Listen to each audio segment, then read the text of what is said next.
Hazira Gothan special railway રૂટના સંપાદનને લઈ ખેડૂતો આંદોલનના માર્ગે જનાર છે, ત્યારે ખેડૂતોએ કલેક્ટરને આવેદનપત્ર આપ્યું હતું. ગોઠાણ હજીરા સ્પેશિયલ રેલવે રૂટના સંપાદનના વિરોધમાં દામકા, વાસવા તેમજ અન્ય ગામના અસરગ્રસ્ત ખેડૂતો કલેક્ટર કચેરીએ પહોંચ્યા હતા અને વિરોધ પ્રદર્શન કર્યું હતું. ખેડૂતોએ કલેક્ટરને આવેદનપત્ર આપી જણાવ્યું હતું કે રેલવે સંપાદન માટે વારંવાર જમીન માપણીના નામે અધિકારીઓ દ્વારા ખોટી રીતે હેરાન કરાય છે, જેથી આવનાર સમયમાં ખેડૂતો આંદોલન કરશે તો ખેડૂતો કાંદાનો હાર પહેરી વિરોધ પ્રદર્શન કરવા આવ્યા હતા. ભરતભાઈ મલગામાં મોજે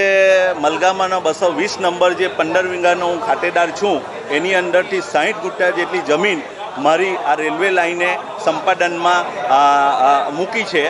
અને એ જે રેલવે લાઈન લઈ જવા માંગે છે હજીરાથી ગોઠાણની અંદર, એમાં અમારો સંપૂર્ણ તમામ 14 ગામના ખાતેદારનો વિરોધ છે અને એ જ વિરોધના અનુસંધાને આજે કલેક્ટરશ્રીને અને જુદા જુદા વિભાગના દેશના પ્રધાનમંત્રીશ્રી, રેલવેના મિનિસ્ટરોશ્રી અને અન્ય જે તે વિભાગ લાગુ પડતા છે એને અમે આજરોજ પરિપત્ર ભારતીય ટપાલ દ્વારા અને મૌખિકમાં આજે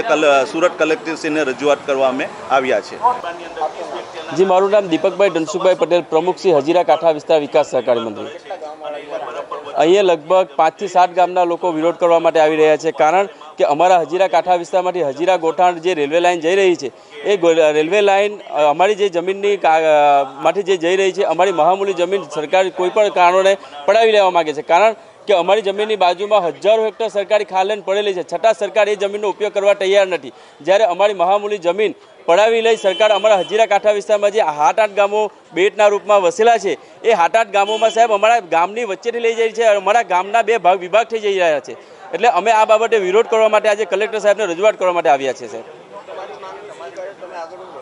જો અમારી માંગણી સ્વીકારવામાં નહીં આવે તો અમે કાયદેસર અમે આગળ કોર્ટમાં જવાના છે, પરંતુ આગામી દિવસોમાં આ જ કલેક્ટર સાહેબને અહીંયા ગાડી અમે ધરણા પ્રદર્શન પર કરીશું અને અમને જ્યાં સુધી ન્યાય નહીં મળે ત્યાં સુધી અમે લડીશું. અમે જે તે અત્યારે અમે વૈકલ્પિક રૂટ માટે અમે રેલવેના જે તે ડિપાર્ટમેન્ટમાં અમે માનનીય મુખ્યમંત્રી શ્રી સાહેબને, રેલવે મંત્રી સાહેબને તેમજ કલેક્ટર સાહેબને પણ અમે રજૂઆત કરી છે અને સાથે સાથે અમે જમીન સંપાદનના જે તે વિભાગ છે ત્યાં પણ અમે રજૂઆતો કરી છે.